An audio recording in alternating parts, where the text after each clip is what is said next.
News செய்திகள். விழுப்புரம் மாவட்டம் திருவேனைநல்லூர் காந்தி நகரில் அமைந்துள்ள ஸ்ரீ ரேணுகா பரமேஸ்வரி கோவில் மகா கும்பாபிஷேகம் வெகு விமர்சையாக நடைபெற்றது. விழாவினை முன்னிட்டு மங்கள இசை முழங்க சிறப்பு அபிஷேகம் நடைபெற்றது. அதன் பின்னர் மகா தீபாராதனை, கடம் புறப்பாடு, ஆலயம் வலம் வருதல் ஆகிய நிகழ்ச்சிகள் நடைபெற்றது.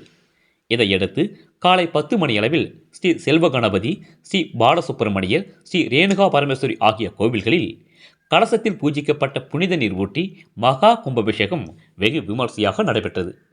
இந்த விழாவில் சுற்று வட்டார கிராமங்களைச் சேர்ந்த ஏராளமான பொதுமக்கள் கலந்து கொண்டு சாமி தரிசனம் செய்தனர்.